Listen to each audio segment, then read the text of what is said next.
Jadi, di video kali ini kita akan membahas topik penting dalam dunia kerja, yaitu kompensasi iklim dan lingkungan kerja. Ketiga elemen ini memiliki peran krusial dalam mempengaruhi produktivitas, kepuasan kerja, dan retensi karyawan.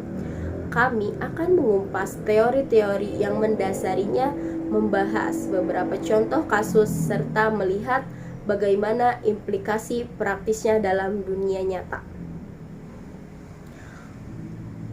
Nah, yang pertama yaitu ada kompensasi. Kompensasi merujuk pada segala bentuk imbalan yang diterima karyawan sebagai balasan atas pekerjaan mereka. Nah, ini termasuk gaji, bonus, tunjangan, dan insentif lainnya. Teori klasik yang relevan dengan kompensasi adalah teori ekuitas dari Johann Stacey Adam yang menyatakan bahwa karyawan akan membandingkan input dan output mereka dengan karyawan lain.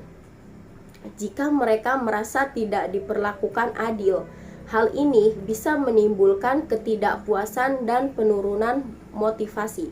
Yang kedua yaitu ada iklim kerja. Iklim kerja merujuk pada persepsi kolektif karyawan mengenai lingkungan kerja mereka. Teori organizational climate oleh Schneider dan Reicher menekankan bahwa iklim kerja terbentuk dari interaksi antara karyawan dan kebijakan prosedur serta praktik organisasi.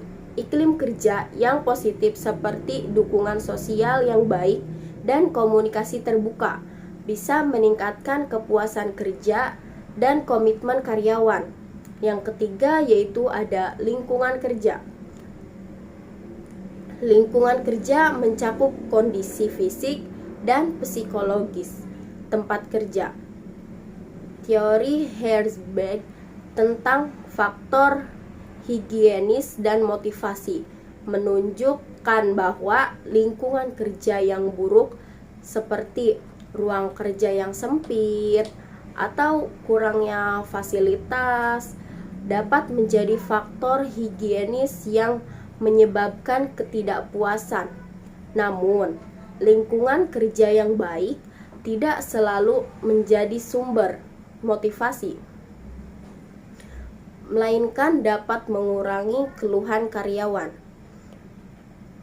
Contoh studi kasus yaitu Google membangun lingkungan kerja yang inovatif. Google dikenal dengan lingkungan kerja yang mendukung inovasi dan kesejahteraan karyawan.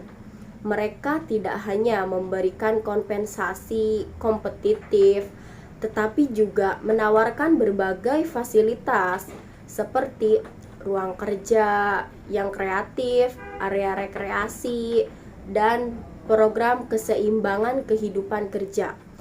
Iklim kerja di Google didesain untuk mendorong kolaborasi dan kreativitas.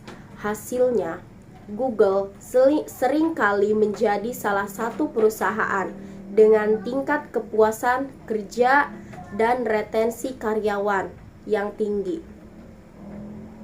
Nah, jadi kesimpulan yang dapat saya simpulkan dari materi di atas yaitu kompensasi iklim dan lingkungan kerja adalah tiga pilar yang utama untuk saling berkaitan dalam membangun organisasi yang sukses.